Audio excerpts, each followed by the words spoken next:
நீங்கள் பலனடைவீர்கள் என்ற புஸ்தகத்திலிருந்து பரிசுத்தமாக்கப்பட்டவர்களானால் பாவமில்லாதவர்கள் அல்ல என்ற தலைப்பின் கீழ் கேட்போம். அந்தபடி நீங்கள் அவராலே கிறிஸ்து இயேசுக்குட்பட்டிருக்கிறீர்கள். எழுதியிருக்கிறபடி, மேன்மை பாராட்டுகிறவன் கர்த்தரை குறித்தே மேன்மை பாராட்டத்தக்கதாக அவரே தேவனால் நமக்கு ஞானமும் நீதியும் பரிசுத்தமும் மீட்பும் ஆனார். 1 கொரிந்தியர் 1:30-31. இங்கே நாம் உண்மையான மற்றும் போலியான பரிசுத்தமாக்குதலின் அனுபவத்தை வேறுபடுத்தி பார்க்கலாம். பரிசுத்தமாகும் அனுபவம் என்பது வெளிப்புற நடக்கையையோ தேவனுடைய வார்த்தையை போதிப்பதையோ மட்டும் உள்ளடக்கியதல்ல, அவருடைய சித்தத்திற்கேற்றபடி வாழ்வதில் அடங்கியுள்ளது.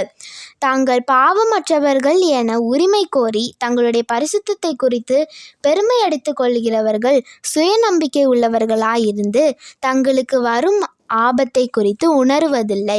ஒரு முறை தேவனுடைய பரிசுத்தமாக்கும் வல்லமையை அனுபவித்ததால் அவர்கள் தோற்று போகும் அபாயத்தில் இல்லை என்ற அனுமானத்தில் தங்கள் ஆத்துமாக்களை நங்கூரமிடுகிறார்கள்.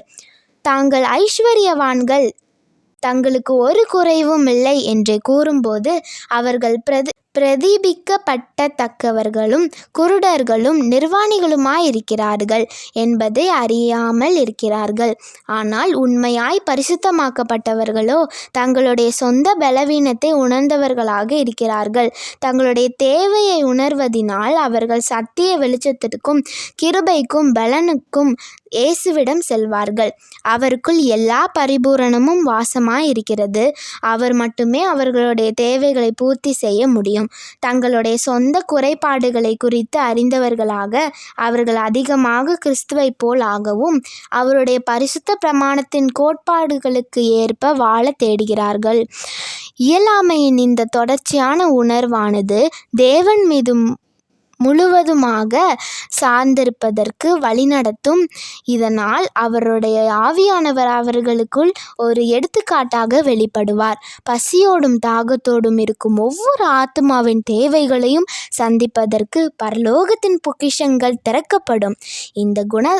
இந்த குணாதிசயத்தை உடைய அனைவரும் இதுவரை கற்பனையில் மட்டுமே மங்களாக கிரகிக்கக்கூடிய அந்த ராஜ்யத்தின் மகிமையை ஒரு நாள் பார்ப்பதற்கான நிச்சயத்தை பெற்றிருக்கிறார்கள். பரிசுத்தமாக்கும் மற்றும் மறுரூபமாக்கும் தேவனுடைய வல்லமையை உணர்ந்தவர்கள் தாங்கள் மற்றவர்கள் என்றோ பாவமற்றவர்கள் என்றோ பரிபூரணத்தின்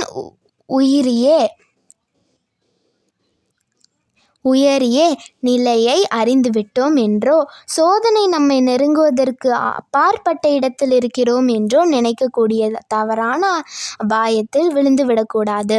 கிறிஸ்துவனுடைய குணத்தின் தூய்மையும் அழகுமே ஒரு கிறிஸ்துவன் தனக்கு முன் வைக்க வேண்டிய படித்தரமாகும். நாளுக்கு நாள் அவன் புது பொலிவை அணிந்தவனாக தெய்வீக சாயல் அதிகமாய் உலகிற்கு பிரதிபலிக்கலாம். ஆமேன்.